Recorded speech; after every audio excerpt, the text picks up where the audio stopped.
Is your mom? Oh, What's up, YouTube? what's up, YouTubers? That wasn't live, was it? No. So anyway, My apologies I to your don't. mom. She's tight. Ooh. Hey, hi, mom. My mom Tight. listens to this Tight, podcast. tight as the Grand Canyon. Yeah, Oh. hi, mom. How are you doing? Well, we didn't take the time to speculate like how or what or why, but I mean, I was just in the swimming pool in Mexico for the whole time. But it's like I watched them put chlorine in this motherfucker every day. Gotcha. So All right. I don't know. All right, Josh. So, Syphilis. I won't. I'm not gonna be going to Mexico with you next year. No, I'm just kidding. This is a joke. So anyway, so I go to the doctor, and she's like, "Yeah, cellulitis." And I was like, ha! I said, "I know this probably annoys the shit out of you, but I googled it. That's what I self-diagnosed myself with." And you were like, I don't play a doctor, but I did stay at a Holiday Inn Express last night. You're like, yeah, I got my WebMD yesterday. Yeah. I have watched a lot of Grey's Anatomy in my lifetime. Thank you. So anyway, so then she's like, roll then your she was eyes? like, yeah, pretty much. So she's like, well, I mean, have you ever been diagnosed with diabetes? I'm like, no. I'm thinking in my head like. And then she's like, you got diabetes. So they're like, I'm gonna bring in this guy. We're gonna do a blood sugar check on him. I was like, All right. okay. So what happened? So the guy comes in, does the gimmick, right, and then he gets up, walks out of the room. He's like, "Okay, man, here's your discharge." And You're like, and I was pump your brakes, homie.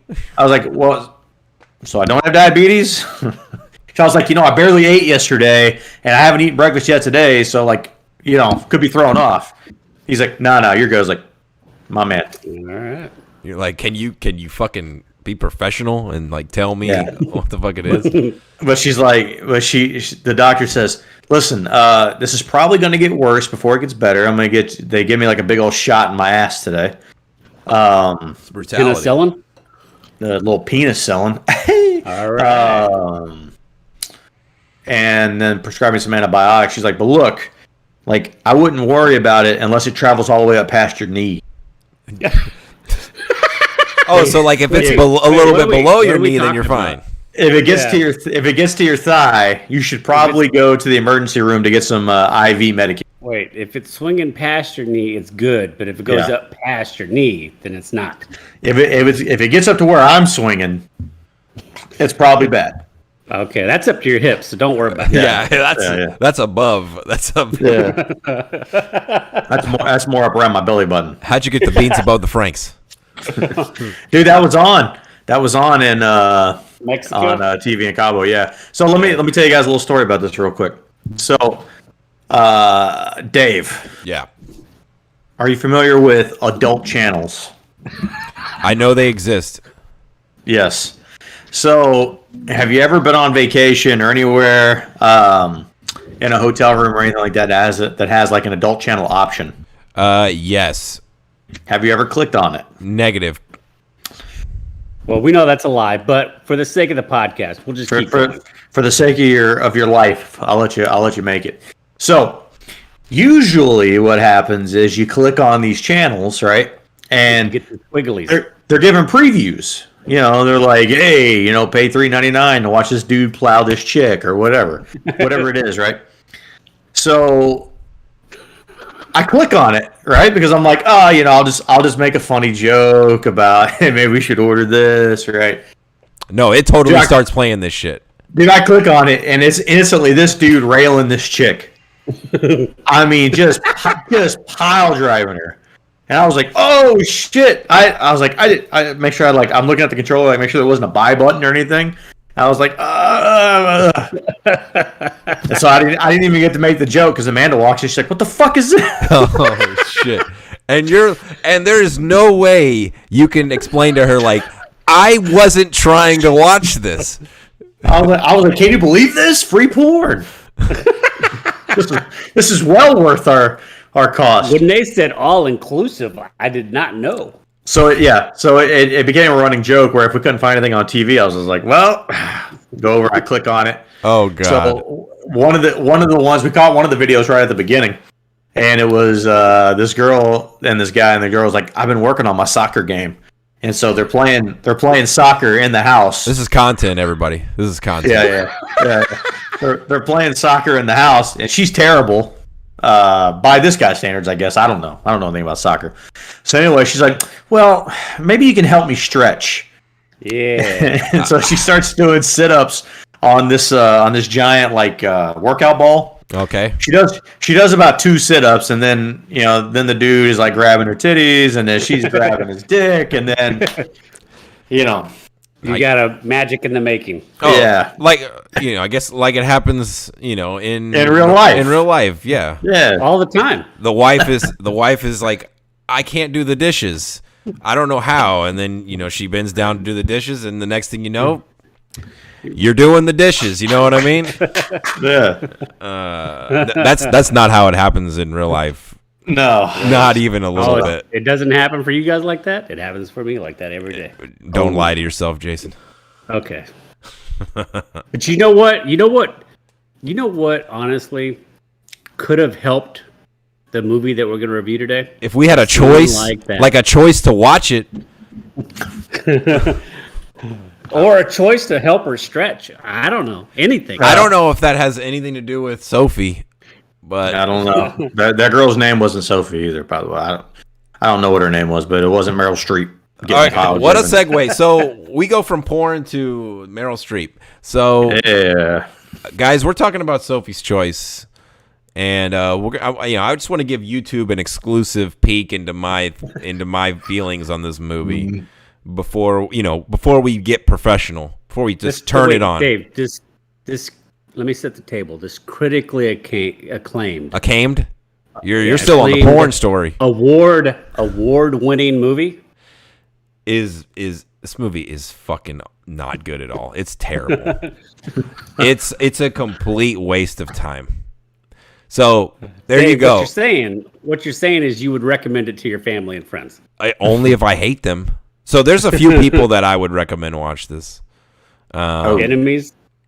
Yeah. I mean, in all seriousness, this movie is very little payoff in my opinion. There's no payoff. Yeah, it's zero. It only gets worse and worse and worse the further along you go. Yeah, here's the deal. We're gonna try and get in and out of this podcast as fast as we can, so we can get to the good shit, which is Loki episode 1. Yes, I'd rather watch Loki. Loki episode 1 is 50-something minutes long, like 56 or something, 53.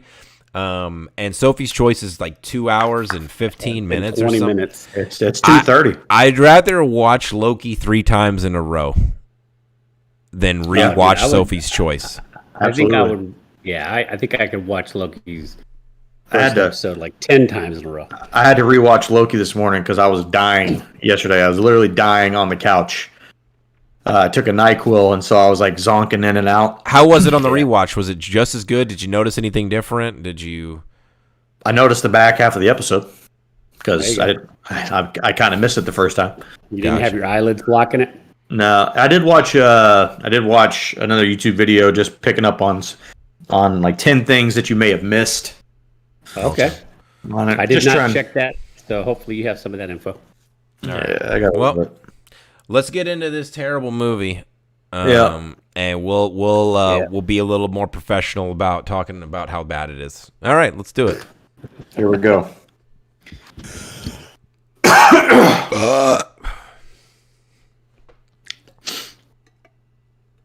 Hello, and welcome to Three Guys and a Mic presents a comprehensive review of the American Film Institute's top 100 films of all time. Number 91, Sophie's Choice. I'm your co-host, the Human Dart, along with Jason Tsunami and David Disaster. Hey, what's up, everybody? Oh man, let's get to this, dude. I don't even want to wait. This was let's get on the clock right now. Would you say this movie was choice? Was choice cut? No, I wouldn't. This is like chuck steak. Yeah. All right, team. Hey, we're here to talk about the number 91 movie of all time, Sophie's Choice, which I would say is an acting masterclass from a lot of the people in the movie. Absolutely. But holy shit, was this movie like extremely hard to watch? Absolutely. Yeah, and not in the good way hard to watch, like Pursuit of Happiness. Like me and Jason talk about that. We talked about that recently. Like that is a movie where it is hard to watch. There's some heart-wrenching scenes. It's incredibly hard to watch, but you get the payoff. Dude, you get a solid payoff. $1 Million Baby, another movie. Very hard to watch. But I would say there is a payoff to the movie. Like there is a happy ending or an ending that you can accept. Like because, it has levels, right? Yeah. I would say coming out the gate, Sophie's Choice is a movie where the only payoff is the payoff is you get to watch people act, and that's Excellently. it. Yeah, and that's it. And if you're into that kind of thing, you're in for a treat. Yeah. Yes, but since I don't know anybody that's like that, you won't be. Yeah. You are not in for a treat. So I mean, if you're not aware, if you're jumping into this series at this point in time, the reason we did the AFI Top 100, the whole point of this was to look at all these movies from the lens of the everyman. Just you're bored on a Friday, Saturday night. The wife went to sleep early, and you're like, I want to find a movie. Okay. Yeah. And are these movies as good as they say? Yeah. And do you have to be a film buff, film critic, film aficionado, film student to enjoy the movie? Or can you just put it on and enjoy it? Now, we've already been through several movies on their on AFI's list, and most of them have been enjoyable to a degree. Yeah. This movie, I think, for the most part, for the first time, as you'll find out, we did not like this movie. Yeah. Hey, Jason, hit us with the synopsis real quick, and then we'll do a couple of stats, and we'll get into it. All right. So, Sophie's Choice, essentially a story of Sophie, told through the memory of Stingo, a young writer who moves to Brooklyn in 1947 to begin work on his first novel. He becomes friends with Sophie and her lover, Nathan, and he learns that Sophie is a Holocaust survivor. The story transpires through flashbacks revealing her harrowing story from pre-war prosperity of it all the way to Auschwitz. The movie travels along. Sophie and Nathan's relationship increasingly unravels as Stingo grows closer to Sophie, and Nathan's fragile mental state becomes ever more apparent to a somewhat shocking conclusion. Yeah, so real quick here, the movie came out in 1982. This movie was made on a budget of $12 million. It racked in a robust $30 million. Okay. Yeah. So I would say not a huge success. But I mean, it almost tripled its money, so you can't really be too upset.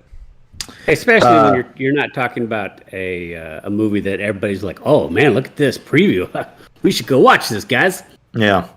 Awards. So this movie won one Oscar, and that was for Meryl Streep, Best Actress. This movie was nominated for a number of other Oscars, including Best Writing, Best Cinematography, Best Costume Design, and Best Music. Not Best Picture? Not. It was not nominated for Best Picture. Shocker the cinch. Huh. Okay, so based on all that right there, Dave, I'm glad you brought that up. From what we've seen in the previous movies on this list, right? Like Toy Story, didn't have much of an Oscar nomination, but it was a technical advancement in movies, right? It pushed the envelope of what animated movies could be. Other than that one, I think every other movie has been nominated for Best Picture, except for maybe Do the Right Thing.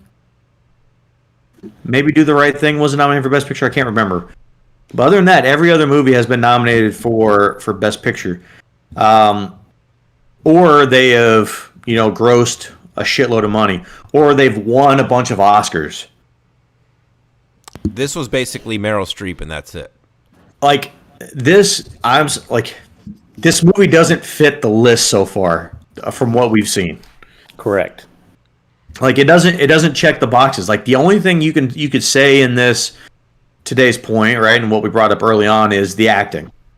But I'm not an acting aficionado by any means, but are you telling me that there's not 800 other movies out there that have probably pretty similar acting with a story that doesn't suck? Well, here's my thing. Doesn't suck your fucking life out of you? Well, just use the list of movies that we've seen thus far, right? And I know we don't all agree on all the movies that we've seen thus far, but Yankee Doodle Dandy for life. But think about the acting that we've seen already. All right. I'm not saying that Meryl Streep's performance or Kevin Kline's performance wasn't. I don't think Stingo's performance was noteworthy in my opinion, but Kevin Kline and Meryl Streep's performance in this movie, while I would say is exceptional, is it that far exceptional over the movies that are under it in this list? No. Not in my opinion either. I don't think so. Look, I joke about Yankee Doodle Dandy, but I'm more impressed by what Cagney did in that movie than I am with what Meryl Streep did in this movie. Hot take. I agree. I'll disagree. I thought Meryl Streep was absolutely amazing in this film. Well, look, and I don't want to. I'm not shitting on Meryl Streep. I thought she did a great job in this movie. Yes, but like she had to go learn Polish and do all this stuff to develop this accent. Like you couldn't just go find somebody that was Polish.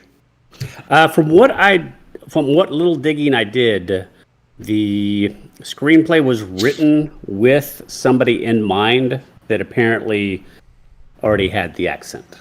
I didn't recognize the name. It was a foreign actress. And then I guess she backed out, or the movie studio. No.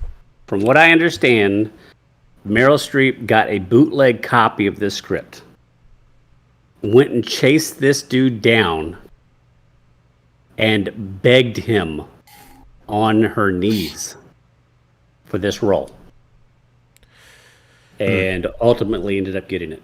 So, guys, look, I'm not a writer, a film writer, or anything like that. I have no ties to the film industry, and this might be a terrible idea, but hear me out for a second.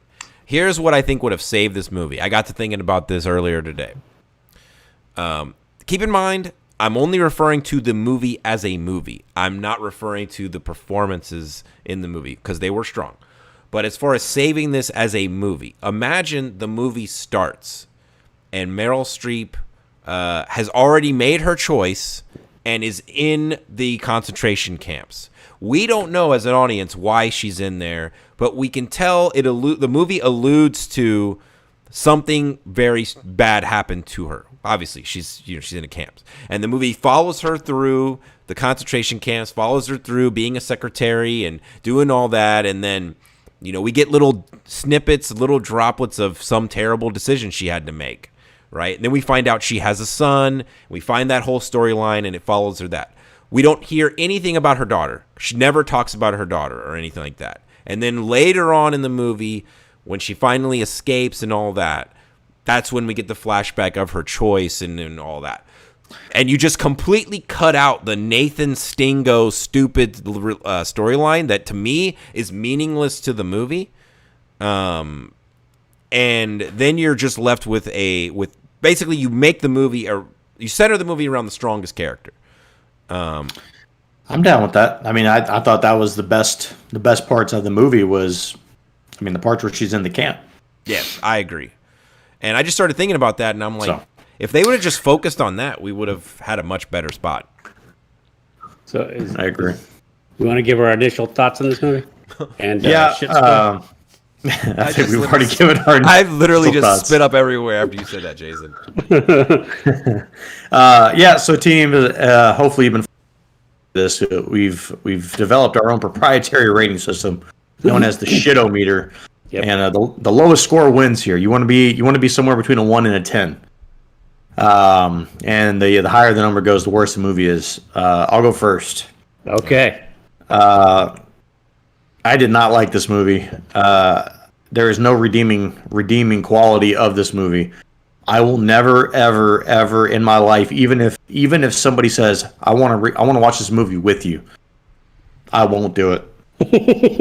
I would give this movie a 77. All right. And that's only on the strength of the acting. I'll go next. So Go for it. I also this movie's score got worse and worse with me the more I sat with it.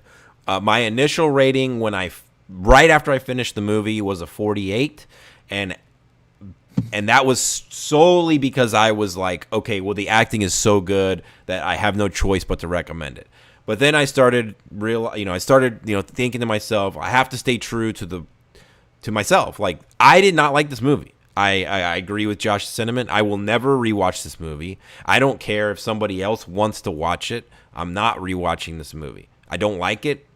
I think that even though Meryl Streep's performance is very strong, that's not enough for me to rewatch it. It's not enjoyable. I give the movie a 71. All right. Well, I'll take my little stab at this. This movie is an enigma. It has fantastic acting. It has great production value for a film of 1982. The feelings it conveys to the emotion of the actors, you can feel the weight of it. But I got zero enjoyment from watching this movie. Zero. Not 1 ounce of entertainment value because of the content / story. No matter how real it felt. When I first finished the movie, my initial score is a 77. Now, I'm a little bit more on the opposite side of Dave because as much as I would never recommend this to anyone, the acting, in my opinion, is just on another level. And so I'm going to give it points based on that. So my final score is a 67. That brings us to a 71.66. That is the lowest score that we've given. The worst score. Worst score, sure. The worst score that we've ever given so far, by a lot. We did not enjoy this movie. So favorite characters. I'll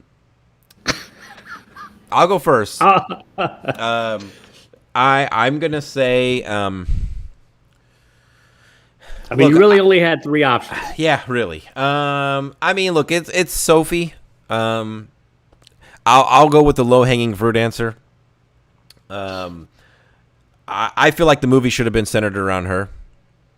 And as I stated already, like I will say though, like there's some things about her character that I didn't particularly like.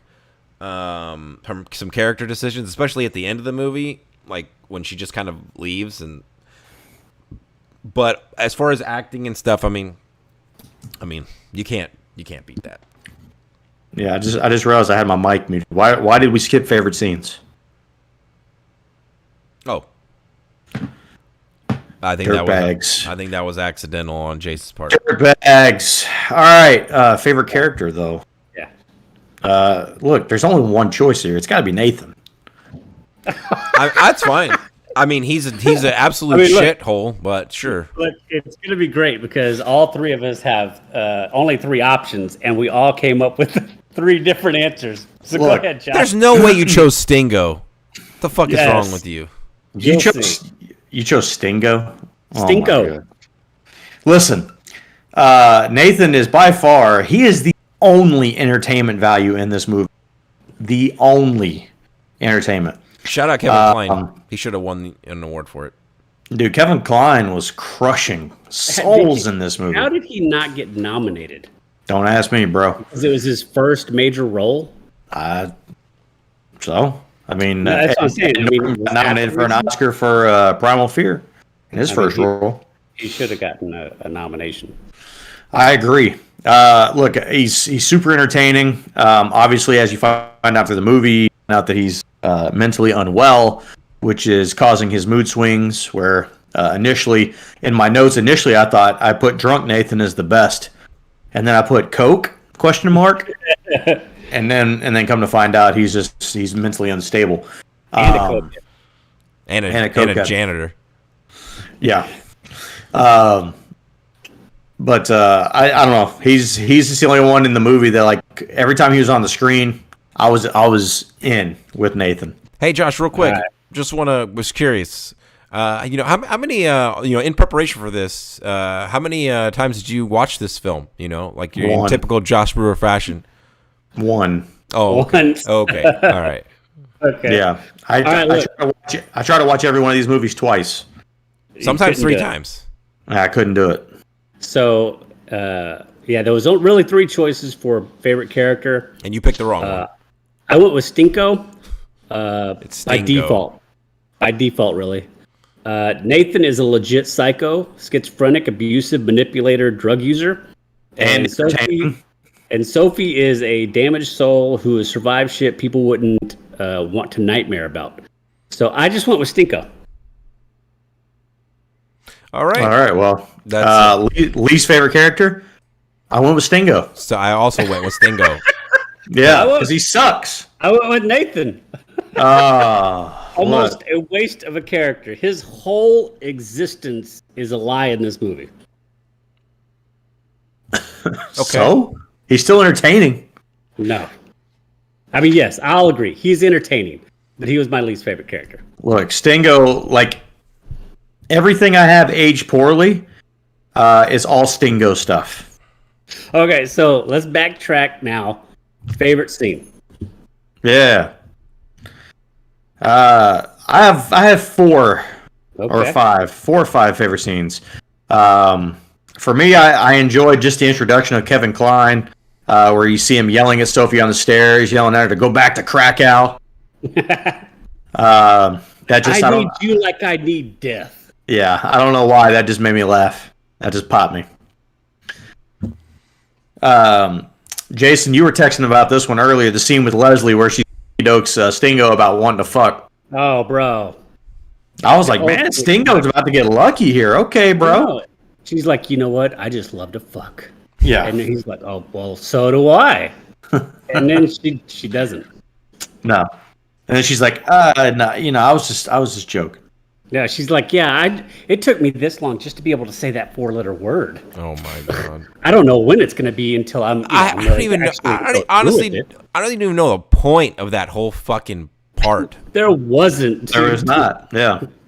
Like, there was no point to that. Like, I don't know. And dude, like that honestly, like the whole Nathan Sophie love triangle, Stingo love triangle thing was awkward.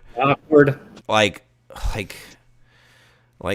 I thought they were going to have like a threesome at one point, even though I knew that wasn't going to happen. I was just like, my brain was like, if this movie was made today, they'd all be bisexual and they would be banging each other the entire movie. Well, I don't think so because it's not really, that's not really the content of the movie, but like, I don't know. I just felt like that whole situation was just super. Well, look, if it was modern day, then Sophie would be like 100 and that would be disgusting, Dave.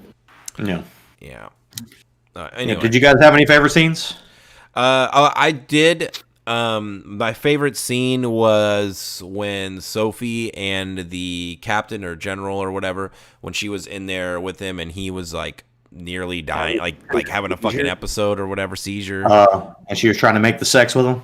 Well, she wasn't, but she was trying to basically, get her son back or whatever. Like I don't want to choose the choice scene, because that's not a good scene. I mean, it is. I have that on my list just because, like, that's the scene of the movie. Yes. Yeah, I have an interesting tidbit about that scene. It's the title, so.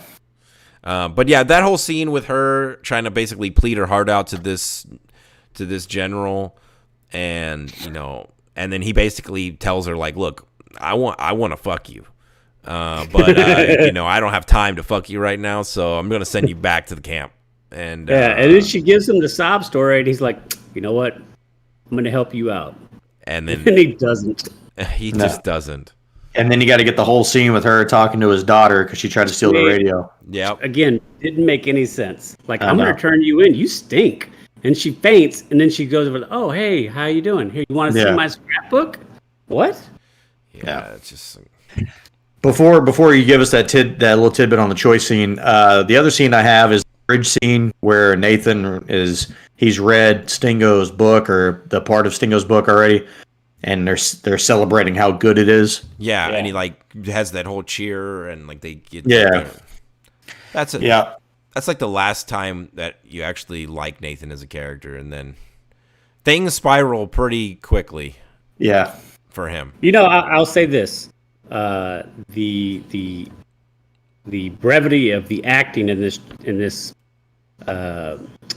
by Klein, especially because you hate him, then you like him, and then you hate him, and then you like him, I only and like then you hate him, and then you like him. I will say this: as good as Meryl Streep's performance is in this movie, I mean, it's a masterclass. I don't think Kevin Kline is very far behind at all. Oh no, I don't. Like I said, and then you find out he's a paranoid schizophrenic, and it all makes sense. Yeah. Yeah. What was that tidbit, Fossil?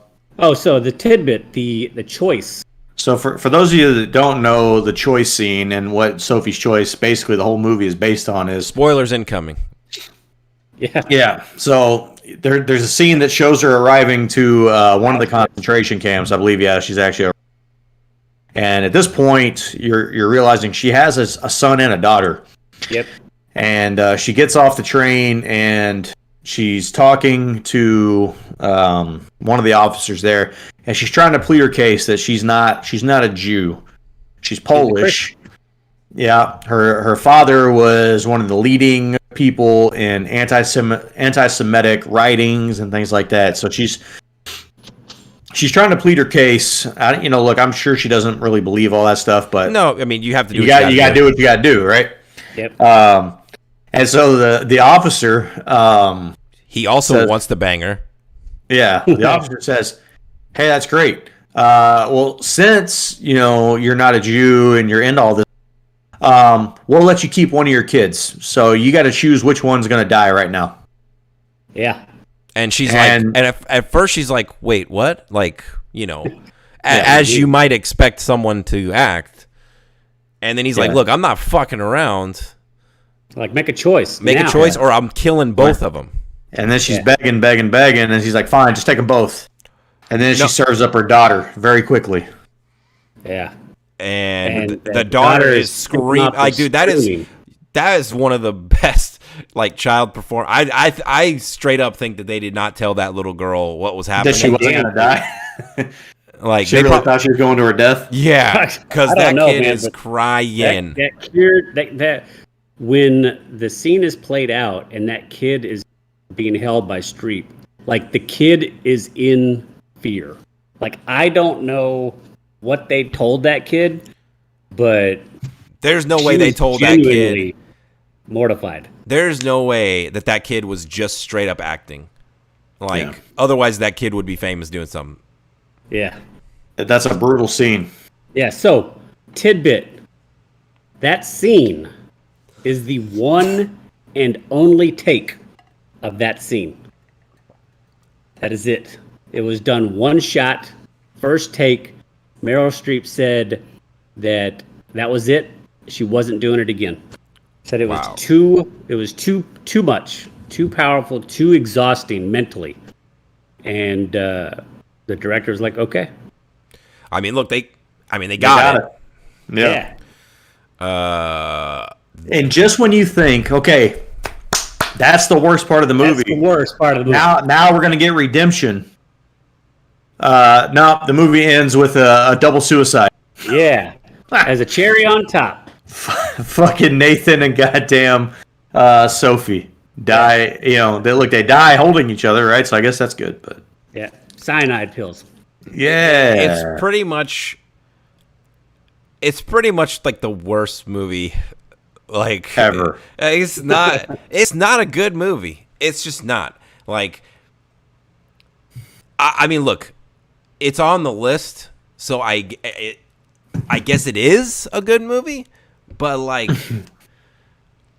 I'm sorry. Like, I'm not a masochist.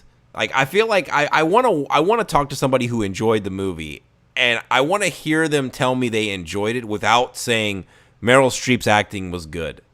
I read some of the reviews on the movie, just from like other people, fans, and things like that, and they said it's a slow movie. You're 100% here for the acting. Yeah. And that was a positive review. Yeah, they gave it 8 out of 10. I just feel like people watch this movie and feel like they have to. They feel obligated to praise it because of how well the performances are, and it's like that's fine. Like, hey, how's that saying going? You can spit and shine a turd. It's still a fucking turd. I mean, look, if you work really hard and bust your ass to make a fucking cake, but then at the end of the day, if the cake tastes like shit, like, yeah, you worked really hard, good job. I mean, that's awesome, but like I'm not gonna eat this garbage. Like, look, the performance otherworldly, but the movie itself as a movie is not so much. While we're here, and if we want to, we could transition to Aged Well, because this goes right into what I feel like aged well. Let's do it. And that is the powerful acting of our 2 out of the 3 main characters. I don't know anything about the accent as far as it being acceptable. I assumed that it was, but I believed every word she said as if she was the one who had actually lived it. Yeah. I had aged well basically every flashback scene. Again, I think that could have been the movie. You know, you could have cut the movie down to like an hour 45 minutes, and you'd have still had Meryl Streep winning an Academy Award, but you'd have just had a better movie. You can just cut out the worst character, Stingo. Basically. Yeah. You mean the best? Yeah. Besides the acting, the only other thing I had that aged well was Nathan working at Pfizer. Yeah. I noticed that too. He's the one that cured COVID. Yeah. So I heard Pfizer come up. I was like, oh, let me jot that down. What's aged poorly? The thought that this was entertaining. Yeah. But I mean, I don't have anything specific on aged poorly. I've got 3 things. Go ahead. Maybe I'll piggyback on something. Carnival rides that spin. Yes. I get really bad motion sickness, so like I went parasailing in Mexico here recently, and I got to the top. It's like, this is great, and then I started rocking. I was like, oh fuck! And I even took a Dramamine before I got up there. So anyway, Carnival rides that spin, those age poorly. The next 2 are Stingo related. Number 1, the name Stingo. It's terrible. You couldn't. There is no way. You couldn't call him Steve. Okay. Look. Okay, so in my questions that I was going to save for the end. So here's my question. Look, we're all from the South. Yeah. This movie has a Polish woman named Sophie. Okay. A Northern man named Nathan. So please tell me, of all the vast Stingos you know, maybe the dumbest name I've ever heard in a movie. Whoever wrote this book that this is based off of, he must have known a Stingo somewhere down the line. That's the only thing that makes sense, because I don't even know anybody who knows somebody that might know I had somebody never who's heard that Stingo. name, and then when they said, you know, he's from the South and he's got the accent and do all. Here's the thing: the actor that plays Stingo is actually from Texas. Like, why wouldn't he just say, "Look, man, I know the book has the name Stingo in it, but can we I don't know any Stingos. Can I just be Bill? Yeah. Like, whatever. There's Bill, John, Steve. Yeah. Sean. I don't know what's going on with Stingo. The other thing I had today's report, it was just Stingo moving in hard after Nathan leaves. Oh yeah, bro. Dude, instantly. I mean, he Stingo was takes her all about that. away, pops that question. Just the whole thing, man. And honestly, I feel like, they showed a lot of what I think we were supposed to consider to be like time jumps, like with them hanging out I don't know how long does the movie say how long they known each other or like have been friends? It felt like forever, but I don't think it was more than just the summer. I don't know. I guess he just fell in love that quick, I suppose. I guess it happens. I mean, Dudu was a virgin. He was a 22-year-old virgin. Well, she took that from him. Yep, and then just totally left him a note, went right back to the crazy. And it was so bad she went and committed suicide. Exactly. Jeez. I hope he can live with that. Yeah. This movie is not enjoyable. Yeah, so the last part of my aged poorly is the ending of this movie. I put down, this is like watching The Pursuit of Happiness, but at the end, Will Smith gets kicked out of the building and finds that his son ran away. Yeah. No, I was just not even gonna say like his son just died. It's like just like that. That's the movie, and the movie ends, and that's it. Yeah. His son stole the computer and ran away. Yeah. Like issues. I think we've. I'm not. Yeah. I'm not trying to speed past it, but I'm just being honest. I think we've covered everything. Yeah. This is all I have for issues. If I was a film student or an aspiring actor, then I could appreciate this film. Oh, I think it would be great. But this film is 2 hours and 20 minutes of basically getting kicked in the balls. Yeah. And then at the end, instead of a payoff, you're asked to drop your pants and take a naked nut shot. Yeah. I just reiterate this. I feel like the first half of this movie is nearly a complete waste of time. Yeah. It's not relevant to the meat and potatoes of the movie. All the first half of the movie really does is introduce you to the characters. I don't even want to say it makes you fall in love with them, because I don't know that you necessarily build any type of connection. All it does is it wants you to see that there is a connection between the three of them. Because very shortly after that, the back half of the movie is all they've done is all the building blocks that they've stacked is they've just knocked them over. The rest of the movie. You realize that basically they all lied to each other. Yeah, and and then you're hit with one big blow after another, and there's no. I guess the happiness part is like Stingo is a writer, a success, but you don't even know if he's a success. Like it never really conveys that either. Like I don't know. They seem to think this book was going to be pretty good. I guess. Yeah. I do have a question before we try and wrap this up. And it was just, I don't know if this was answered or I just it, but did Nathan kill Sophie, or did they decide to take cyanide together in each other's arms? I think together. I think she was damaged. I think together as well. I think especially after the whole Stingo thing and how bad he fucking laid that pipe, she was out. Yeah, wow. It's always bad when you get the oh yeah, you were a great lover, the awkward lover. Yeah. I don't know, man. I feel as though Nathan could have easily just slipped her the cyanide and then curled up for a nice long nap. I don't think that's what happened though. Yeah. All right. So rewatchable. My last tidbit and I'll be done. I'm going to give a shout out to Meryl Streep. I did not realize her longevity in acting. She has worked in a major film every single year but 3 since 1977. She's only had 3 years in which she was not in at least one movie. That's pretty good. That is pretty strong. She's had a good, strong career. I mean, like, I think she's won 3 Oscars. I think she is or like I mean, I don't know how you don't call her the greatest living actress. Like at this point. I will say this: if from what I read, had they given this role to any of the other two women's names that I saw that I had never heard of, I don't think this movie would be anything. No, I agree.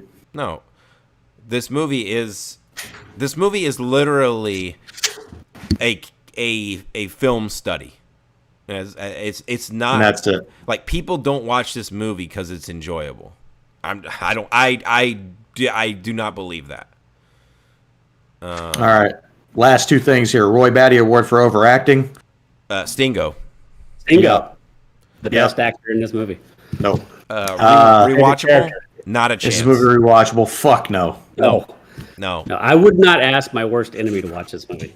I'll say this, though. If somebody wants to give me $1,000, I'll rewatch the movie. Yeah. That's otherwise, absolutely not. And that's all I got to say on the matter, man. Let's get the fuck out of here. Amen, brother.